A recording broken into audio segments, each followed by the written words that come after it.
Hello and welcome to another edition here on Fifi Banson Television. We call this the Sensible Conversations right here. And for those of you watching us for the very first time, all you have to do is to just go onto Fifi Banson TV on YouTube, subscribe to a button, press the red button on the right side of your screen and subscribe to it. Press the notification bell so that anytime we put out a video out there, you'll be able to watch and listen to what we are discussing. Thank you so much for being a part of Fifi Banson TV so far. Yes, so far, so good. Today I'm going to speak to a spiritualist.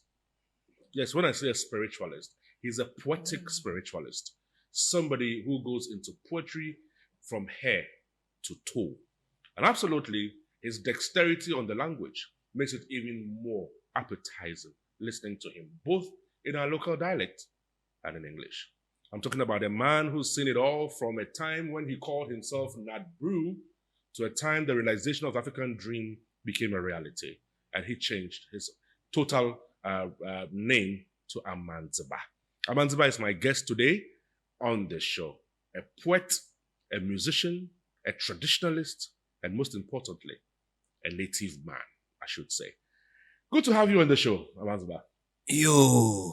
Apom. Nyamina don't know, sir. Good to see you. Nyamina don't boko. Greetings to all viewers. And he failed to add one of the accolades when he was just pouring them out. I am the native messenger. Ah, okay. Yeah. The native messenger. Good to be here. Yeah, good to see you. You know where this has thrown me back to? No. The first interview we had on Peace FM with you. Anyway, that's over 20 years ago. Yeah, exactly. So that's 22 years ago. Yeah, that's over 20 years because ago. Wogbe is 21 years, 22 years. So it was 22 years ago. But I mean, I sometimes wonder how you are able to get the inspiration to write the kind of songs that you write. Because, I mean, for the first time, let me just say this, that it is not just about Wogbe GY3KE, but it's about all the songs that you have written as far as I have listened to. You know, there may be other songs I haven't listened to, but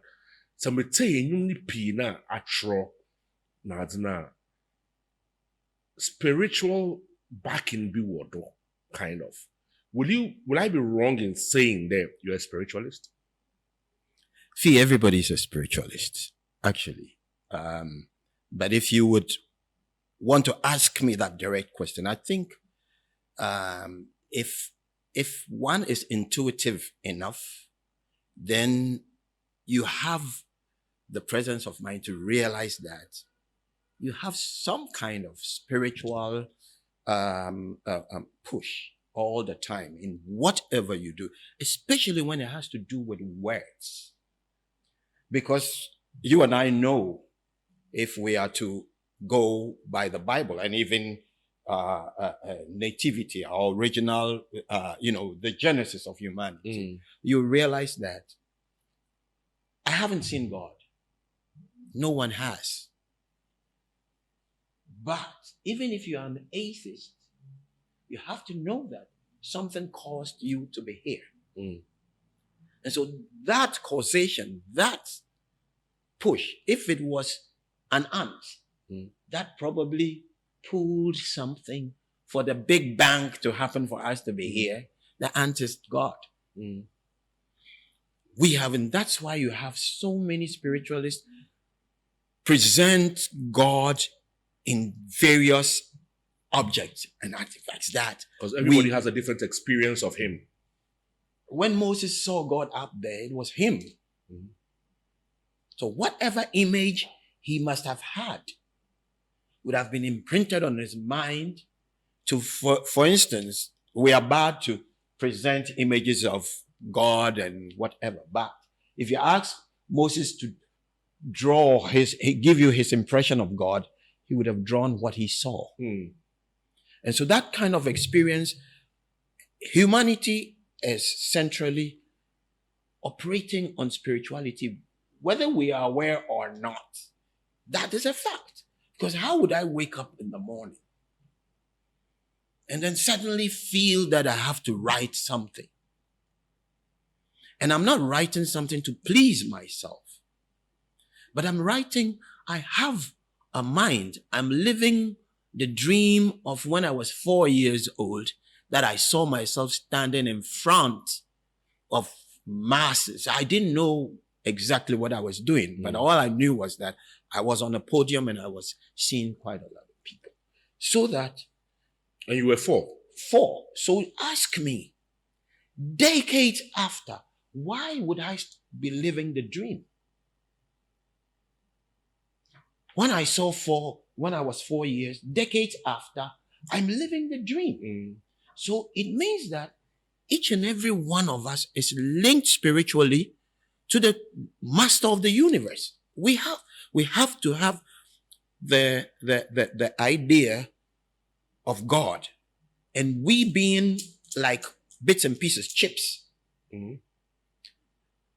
The God who created the Muslim is the God who created the Christian, and the God who created the native man, the fetish man, and everybody. And when it rains, he doesn't separate those who we feel are wronging him, but he reigns on all of us. So it's certain a cultural, you know, at that point, do you feel that humanity is approaching divinity? The farther we are from divinity, the closer we wish to be close to divinity. I mean, just check it out. You're on a desert. No hope for any oasis or trees for shelter. So what in your mind would you be craving for?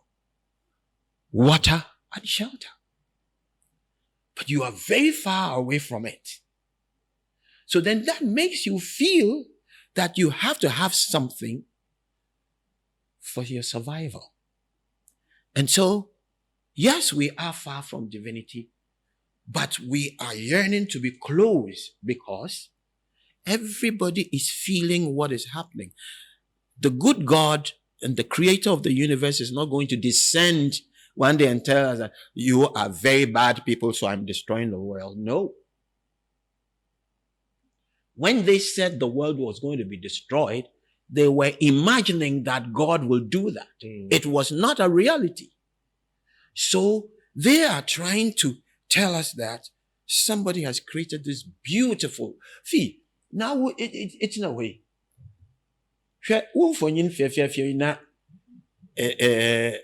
Dakuru bi me ba interviewer afa paint bi na is say as in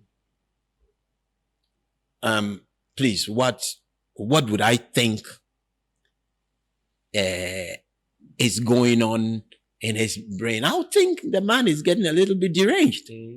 Because how can you mar this beautiful, a picture? So nyankopon ehyan na ye nyankopon no ama yen so fide yen tutu forest na nyankopon no obre yen machine simple of excavator could be fun also oil abrasive one of so FIFA. You can understand that in his... I'll come back to what goes on me to write the song, but you can imagine the bibi otidea osumbo manananum pa yenyim de went to one and school dem po wabo bana. Our great grandfathers were mining. Mining didn't start today. They did it. They were mining. See, if you, let's say, probably you were, if you cast your mind back, maybe historically, and shede na omani yankasa na hen landscape na zama and hen features not to them. It was so beautiful and virgin. And yet industry was established at that time. We had goldsmith. My grandfather, my papa, was a goldsmith. You understand? We took one craft from the coast into the hinterlands, and all those just for gold. Just like the fancy fishermen will always travel miles to Liberia, Cote d'Ivoire, just to bring fish and bake bread for them. You know, when I wake up in the morning, most of the time it happens in the morning because that is when you've slept and all the garbage and the nonsense have cleared from your thoughts and ears, and then you challenge yourself because you see, laziness is not your inactivity. Probably lifting this to put there. Laziness starts from the mind. So if you're very lazy in thinking, you will limit yourself. Everybody has a capability of creating something. But if you don't bring yourself to that task, because, well, I don't think you want to do something. You just want to get up and come and sit on radio and be interviewing people. You have to be somebody like we're having a conversation. This is not an interview. No. You understand? So it makes us feel that we have to converse and touch on almost everything the salient points that, yeah. You understand? So I wake up in the morning and I'm writing and I ask myself, would it affect people? Because others are doing it. Bob Marley has done it. And don't ever think there's going to be two Fifi bands. There's always one Fifi band. So if anybody is aspiring to be Fifi Banson, the person is getting it wrong, because there will always be only one Fifi Banson. There will always be Bob Marley. Bob Marley had and has offsprings. Tell me who can match up to the fathers. Because we are so many, but just a few are being picked up. You know, somebody has to be a symbol. Like we have independence of Africa. The symbol must be Nkrumah, not Mandela. Because if Mandela were to be here today, he would ask them to make Nkrumah the personality of Africa. Because the man himself did not think. He thought what will affect us all. So that's how I approach my songs. You understand? Because even if it's a love song, it must resonate. It will not demean womanhood at all. Rather, because you always have to glorify fertility. What brought you here? I mean, the women gave birth to us and we became strong and we, patriarchal systems and stuff like that. We sat on top of them. But we don't have to miss that point. We have to revere them. You come from a home where there's a lot of poetry. I mean, perhaps it speaks about your oratory ability, but there's a lot of poetry in your home. I remember when I saw the first time the book written by Kwesi Brew, I used the vultures when I was writing my O-level, and you look at how he's put the words together. It's not different from how you put your words together in music. He raised me. But you see, at a very early age, when Shadows of Laughter, at that age, before then I was writing lines and I'll show it to him. But I made up my mind that I was not going to be Kwesi Brew. So I said, I was not going to read his poems. I'll gloss over them, yes. But I said, I'm not going to allow myself to be consumed, because then my presentation of authorship is going to be like walking in his shadows. Yeah. You understand? And when that happens, I think it's so much difficult for you to have that light. You understand? Because everybody, we don't speak in darkness. When you want to preach, you have to be out there to speak. So I can't go and hide in a hole and speak. I must be seen speaking, or I must be heard speaking. So I think that Kwesi really brought me and instilled poetry in me the way he doesn't know I got it. I connected with him in the sense that when he speaks, when you are around him and he's speaking, man, you will love it. And he's such a funny man I have never ever. You are funny, but I don't think I'll measure it one of these days. but I was about, at what point? I mean, when you started your career, you were mostly Nat Brew. I mean, we are as Nat Brew. Interestingly, Namarisha old albums at that time, you were quite young and handsome. I don't know about now. That's okay. I once a soldier, always a soldier. I've always been handsome, so I'm handsome. It was Nat Brew. At what point did you arrive at that, reality check that changed you to Amanzaba? See, the journey of the album Damara was a very difficult one because, the song Wogbe GY3KE, I don't know, but I kept postponing its recording because I had that idea after Palogo Fever. And I wanted it to be on the Palogo Fever album. I decided against it. I mean, sometimes it scares me a bit for people to think, what is this guy saying? Is he mad? I mean, because people actually deny the fact that we are the chosen people. I'm not saying it to put myself in a privileged position, but all I'm saying is that life in itself, anthropologists will tell you that the first person who came on earth was a black man. And my spiritual anthropology will tell me that out of darkness, blackness, out of this black hole we are talking about, they are telling us about the energy it holds. So you have to know the energy blackness, darkness commands. It is not evil. Because out of darkness that God had the idea, no, I've lived in darkness. Let there be light. So he created light out of darkness. You understand? So when you start speaking like this, people get a little bit apprehensive. They think probably the man is going out of reality. But you see, the more we get to know that our approach to everything, once it comes out of our brain, is an intellectual property. So your intellect is making you create things. And who fixed your intellect there? It's God. So the presence of God has always been in us. You and I have known good from bad.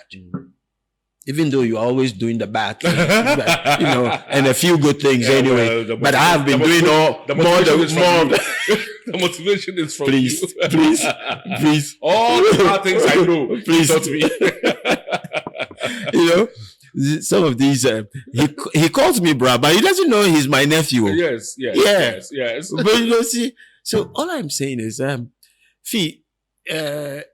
think I try to channel. Change, I remember. I try to channel every album into the personality that I have to be. Wogbe GY3KE. The Mara album is more of a traditional album than High Life, though High Life. So the album came, and I looked at my photograph.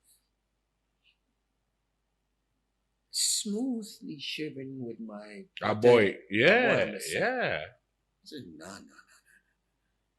This should not be a native son's look.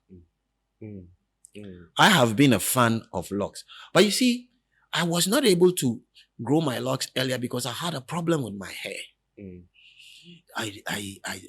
My mom told me I thought I was, just driving out the lice in my hair, and I was spraying some chemicals, and my whole hair went off. So yeah, but you drew. No, my Shell talks it is so interesting and nice because what really tickled me at a young age was when I see a group of people gathered around one person trying to remove them. Yeah. So, it was quite a performance for the audience around. The main actor was the one who has her hair or his hair. Yeah. At the center. What you should do So at a point, let me pause it. I've caught cold. Sorry. So I looked at this picture and I said, no, I disagree with this image. Though I presented this African enough because I had African symbols and my attire was African and stuff like that. But you see, it was a black and white top with the black neck kind of. Yeah. Exactly. And so I said, no way. But Nyankopon beye bi oba mehwin was that the Orban on ye osande menwa bebere no do pa. So after the release of Wogbe, I came down. I said I was not going to touch my hair anymore. Kakran, komshin and piebo. As pray, baby. Man, you got it. Because the Mara album, no. So, remember, And see, I have always felt that we are named from birth. But when you get to a point where you become very conscious enough of your being, yourself, and what you want to portray, I mean, intrinsically, what I feel in me is what you are seeing. You understand? So I thought, Charlie, is in so. I've always felt like a native son. Amanziba. I've loved nature. When I was invited to Israel and stuff. So the long and short of it was, he said, the native son of the soil definitely must be a Amanziba. And so I had to go and see the old man because when you come, when you're changing stuff like that.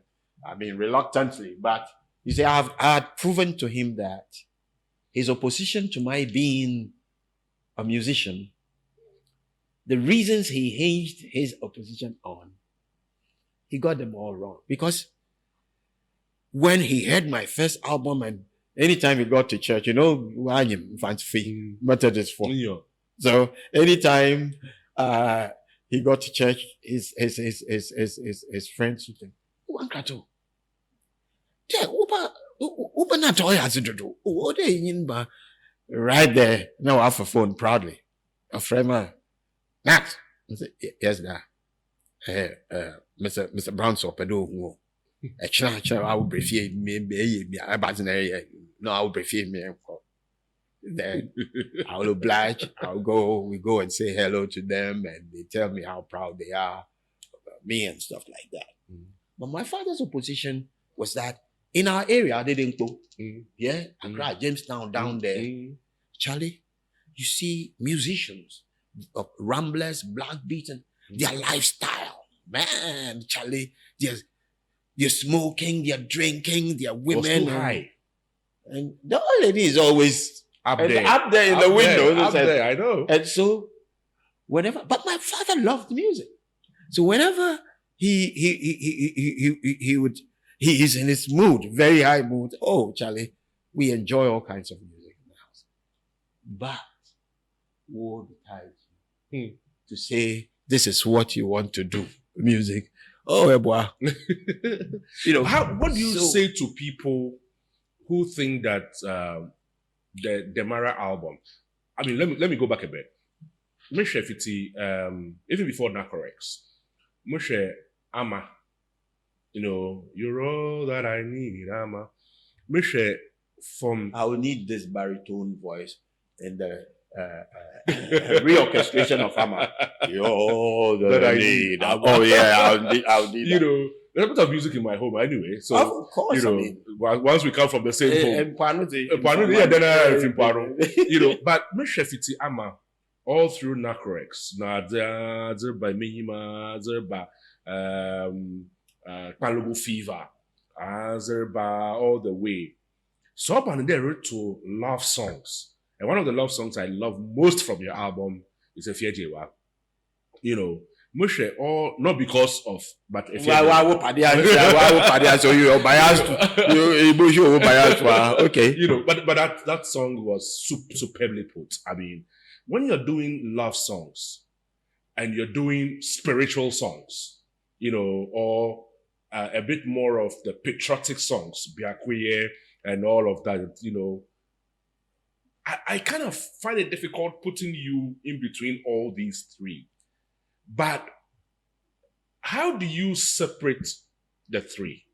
How do you put yourself off the three? When you are in love, you are in love. It's a different ball game. When you're singing the spiritual songs, and then when you're singing the patriotic songs, how do you basically get into that kind of? I'm sure the Wanyim, all of us are blessed with versatility. All of us. But then if you don't bring yourself to the level where you can actually say there, this is what I'm going. Look, this love songs and spiritual and get to know that even Malogo there is spiritual. It's a patriotic song, calling brothers to come home. Mono fagbe, kefie kai mo se,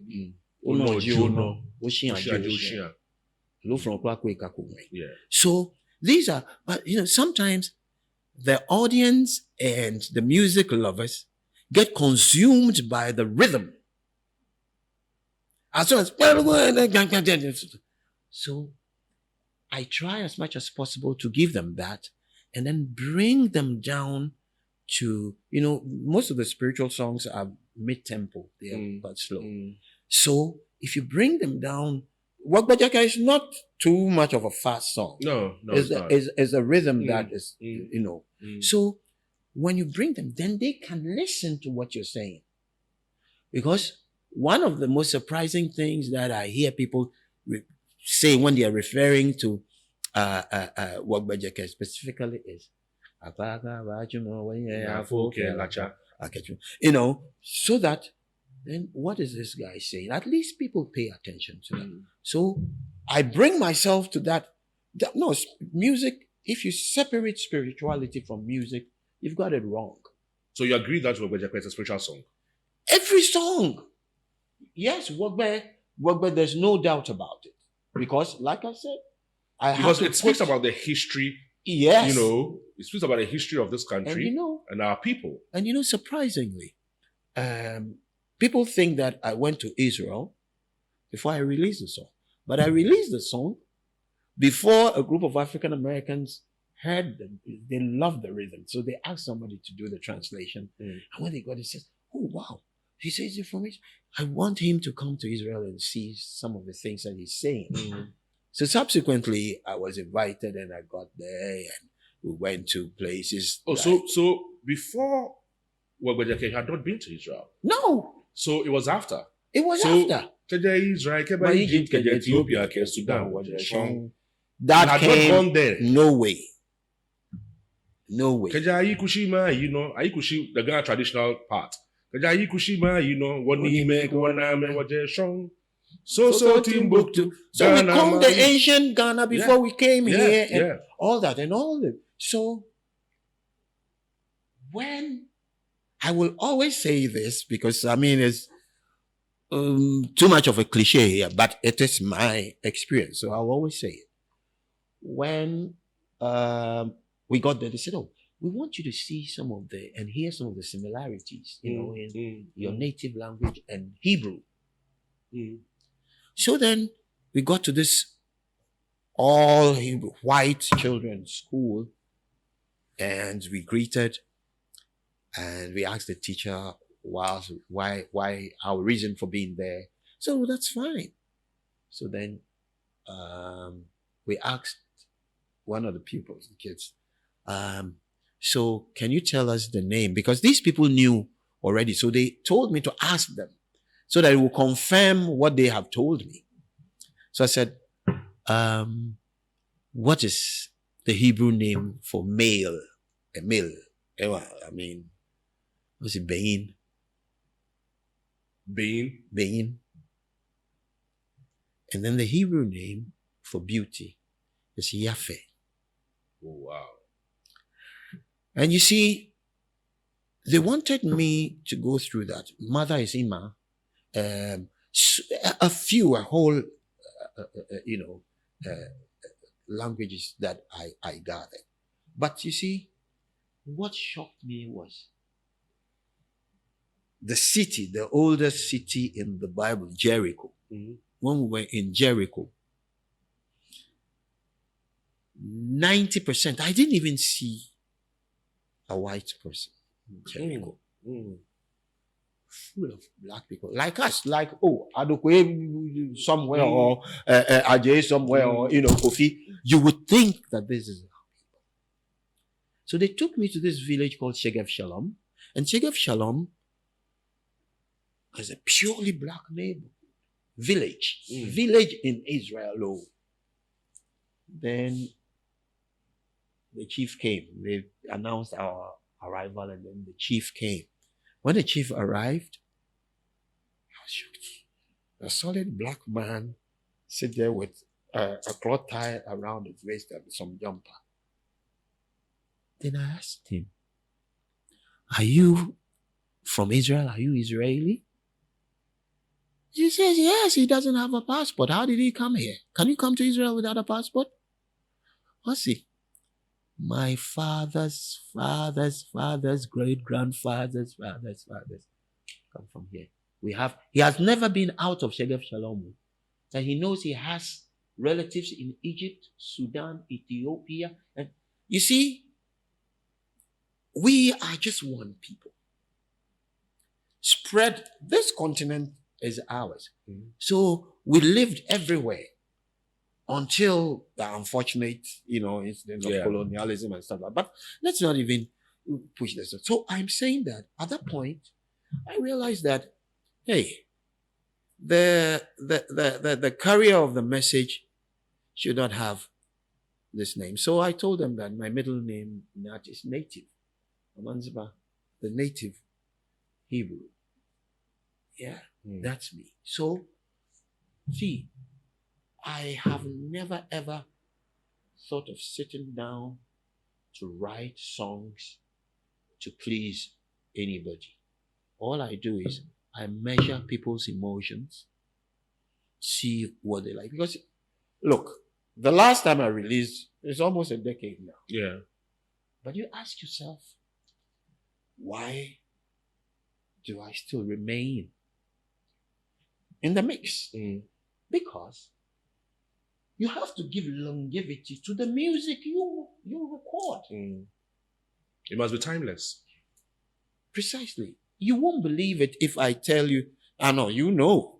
But Wogbe is 22 years. Yes, I know. We're going to celebrate the 20th anniversary of Wogbe, and then the COVID came. Yeah, I COVID remember. came. Yeah. We were planning. But the Russia-Ukraine war hadn't come at that time, so I have no excuse. So Timbuktu, Ghana, Mali, Sumanguri, Wajesho, Manchetaki, Sumanguri, It's just one. The melody. I mean, it's crazy. The melody. You see, sometimes you create things and you come back and ask yourself whether indeed you did it. Yeah. No, seriously. Sometimes when you look back to it. No, seriously. You get that feeling. How did I begin this? And how did I end this? Yeah. But then that's where you have to know that you are in communication with a higher spirit that feeds you with what you have to do. Yeah. I mean, you fell ill before that song. You fell ill before that song. Kwame Yeboah, who was also played on that album, fell ill before that song. I mean, perhaps that's all that made the song a spiritual song. Because then you were bringing forth something that had been hidden for so long, and that perhaps something was stopping you from bringing it. Some forces were stopping you from bringing that song out. So I remember some of the things you had to go through to bring that song out. I'm sure it doesn't surprise you that out of all that blazing fire has come this beautiful song. And that's how the timeless nature of the song has existed. Yeah. Do you fall in love when you are playing love songs? Are you talking from experiences? Oh, Ama, was it an experience? Most of them. Ama is the name of somebody that I knew, but it's quite You were in love fictional. with? No, I wasn't. It was quite fictional. Yeah, it wasn't it? But if was certainly you were in love with. Oh, of course. I mean, so legally, you are not supposed to be speaking like that, my friend. We have spoken about love songs. Let's talk about the songs and not talk about the women. The songs are so immaterial to the eye. Efiejewa in particular was written. Yes. Because of Efiejewa. Because of Efiejewa. Yeah. Yes. So that's why I have the title. So do you have to, Efiejewa knows that you are in love with her. Exactly. Okay. So we don't need to believe. Why does it interest you? Where is your interest? Where is your interest? I have an interest to protect my equipment. So she doesn't come here wielding AK-47 to spray on because if I don't do this, Efiejewa will give me problems. You will never eat tilapia. You will never eat tilapia. I need to be sure I'm protecting my own valuable assets. But I mean, you are a fancy man, right? I mean, apart from the fact that you are native, you are Ghanaian, you are an African to say. But let me break it down a little bit more. You were a Fanti. You lived in a part of Accra that had a lot of gas. Does that speak to the reason? Azuma Nelson, Alfred Cote, You live in Adenpo. I mean, not even Adenpo. Adenpo, that's Adenpo. Yeah. I mean, is that the reason for your so? Because a lot of your songs are in Ghana. If I listen to Kwalogo Yede, if I listen to Kwalogo Fever, if I listen to the way you speak Ghana, I've had people contending whether you are Ghana or you are Fanti, and all of that. You picked it from childhood? Let me just say that in my previous existence, I was a Ghana. They did not allow me to finish my job. So this time when I came as a Fanti, I said, let me finish the job for them and then continue. But I have lived every tribe. I am a Ghanaian, actually. Yeah. Forget about all of these, tribal entitlements and where you come from and stuff like that. The Ghana language, to me, is so challenging to write. And I love challenges. You see, even most Ghanaians will attest to the fact that they sing Ghana and turn the meanings upside down because the melodic pattern they are following is not Ghana. When you see, effortlessly, if I was singing a different song at that time when we were recording and I was sick, I wouldn't have had it so easy because, you'll be waving and, transposing and doing stuff like that. But listen, Wogbe GY3KE, I'm speaking down. Wogbe GY3KE, a speech with slight melody. You understand?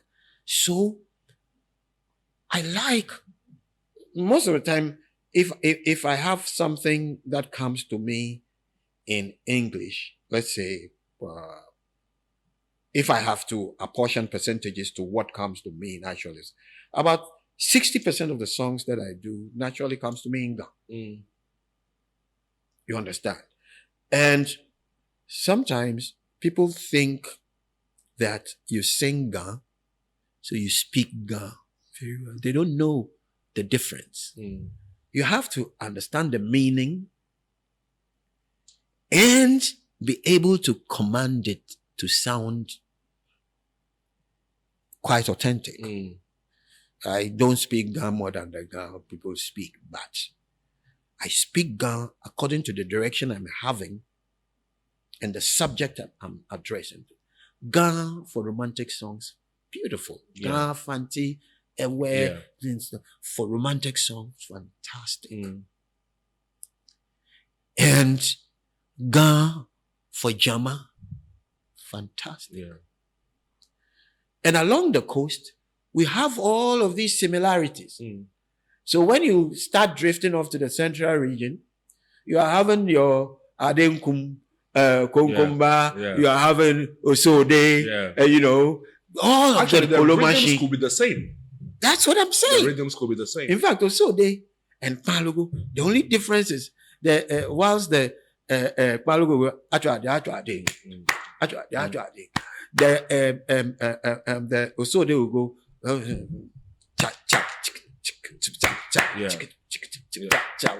you know. So the clap is the only difference.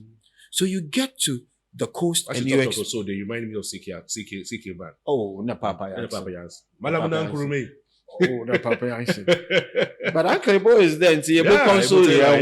Uncle Bo is still alive. Patomas is still alive because you know. Remember, Patomas is still alive. Yeah, Ambule is still alive because Patomas was part of the Carousel 7. Yeah, he was singing Mami. Those songs, Patomas sang them. You know, so I believe that we have to really understand why I write more in Ga than all that. I don't think so. Take your time and count the number of Fanti songs. I have a few Ewe songs. I have sung in Wale. All of these things are not released yet. Today is as fictional as you asked me the first time. So please don't try to be smart.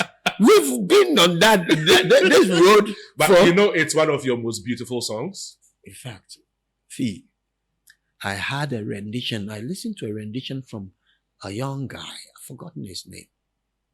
It was so beautiful. Yeah, the day is so beautiful. It was so beautiful. I mean, before we round up this conversation, let me just find out from you your take on the current crop of high life songs, and then these whole Afrobeat conversation that everybody is drifting towards, you know, and then generally, what's your take on all of these? To me,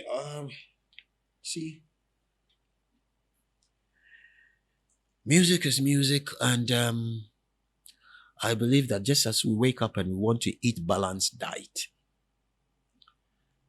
is for the body, right? But if you have to listen to anything, entertainment and let's say that has to do with music, you also have to listen to balanced music. It's for the soul. Look, excitement is for a while. So you can't keep on harping on excitement and selling excitement. And that's what the current crop of managers of the youth, it's not the artist's fault. The manager will direct you as to what he wants you to do and how he wants to brand you and package you, blah, blah, blah, blah. But I'm telling you, if you're an artist, you have a voice.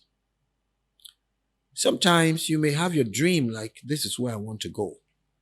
A manager also comes with his dream, but I thinking that it should be a point where two minds marry and would really shapen up things. Not so much of your, imposition, but actually your contribution to enhance the artist. Because listen, if you are an artist manager and there's no artist, you know, you can't go and manage a kakro seller along the roadside. You need an artist to manage. So all we need to do is to protect the product that we are selling. And the product that you are selling must also know that the product that is bringing to be sold is music. And so ultimately, the artist and the music will have to be the ultimate consideration. And if you have real managers who really know what management is, they can actually manage any artist, whether you go to Mountain Afajato and come down, they can manage you. What percentage of the current songs do you think is timeless? And then what percentage do you think is disposable? You see, you will have to put that out. It's against my ethics to be talking against our ethics to be talking like this. But I will say that, there's a considerable amount of room for improvement. If the room for improvement is huge, it means that a lot of work has to be done. You understand? Yeah. I mean, the Afrobeats thing that you talked about, the beats and stuff. Oga Fela himself, in his Afrobeat creation, of course, Uncle Taylor and all these guys were there with him to create the Afrobeat. But Fela's Afrobeat is the composition of his Afrobeat largely is on high life, jazz, juju, what was the other one? Fuji music. But the Afrobeats with the airs that we are hearing now, it's their own creation and their own imagination. But it's basically high life. Will you do anything with any of the young guys recently? Oh, of course. Of course. I mean, as long as we will understand each other. For me, when you talk about collaboration, it's like more of, the young ones coming in to rap and sing. I love to collaborate with the young ones, singers and rappers, of course. But the rap there, I beg you, I will influence it because I'm not there to present America to America. I'm here to present Africa to America. When is your next album? It's been over a decade. You will have to. I just want to send you volumes of the work that I've done because when you hit 60 and over, you are in your retirement period. So me, I've retired, but I didn't know that when I retire, I'll be more active because I almost go to the studio almost every day. But it's good because Quincy Jones is 90, he's still producing. Yeah, but you see, it's good because you see, what you need to do is that you have to consider it as a bank investment, because now you can even write a sketch of song and send it out there, and somebody's interested, you pick it up as a You understand? So if you have volumes of work sitting there, the only difficulty you have is just to pick which ones. But I am actually releasing one solid love song of 12. Then next one will be the patriotic. So I will separate them so that if you want to feel love, just go through it, from top to bottom. Well, I can confidently tell you that there's something coming up. That one, he hasn't asked me to say that, but I will say it. There's something coming up. Watch out for something called a Smooth High Life. You watch out for those ones. They are coming. They are really coming. I've listened to a couple of them. Even though I still maintain that the Demara album is his best ever album, for the rest of his life, which we always have an argument about. But I still look at some of the ones that are coming now. Some of them, let me just interject, some of the songs on the Mara album has to be re-recorded. Some of them, I mean, Lolo Juju, for instance, is a solid music, but we need to re-record. Okay. Yeah. Amazba, we'll leave it here. Charlie, thank you so much. I mean, you and I can talk for 3 hours. Maybe next week. Next week. We have this term called next week. It's just between us. Don't expatiate. No, I'm not going to talk about it. A lot of the bad things I learned, he teaches me. So, but the good things, I pick it out from somebody called Efiejewa. She's the one who teaches me the good things, and Amanzba teaches me the bad things. If I don't say this, I won't get tilapia. I need to say this just to get tilapia. But just be reminded that not all our relatives will be in heaven. Some will be in hell. So if some of them are in heaven, they will have mercy on us and give us your water. So you can. Thank you so much. I wish you the very best of everything, you know, in life, in the music career, you know, even in your retirement, you know, and everything, you know. I haven't been so inspired by this nephew of mine, looking at his setup here and how humble it is, and I am going to be further humbled by. Thank you so much. You know, for where we come, definitely we need to. You know, we learn a lot. So, you know, no. Thank you so much. So you've been listening and watching. Amanziba, you know, we hardly get him like this for conversations like, so when you get him, we just squeeze everything out of him. You know, even this we could not finish. I'm sure another time we would have him again here in the studio. We wish him all the very best. So for those of you watching us for the very first time, just keep watching us right here on Fifi Banson TV. On YouTube, just go there, click on the notification button, and then you get all the videos that we put out there. There's a new thing coming up very soon. It's called The Debate. It will be on this channel. And then there's Chewodo, a very interesting love conversation, also on this channel. And then there's something also called Escapades coming right on this channel. My name is Fifi Banson. Thank you so much for watching.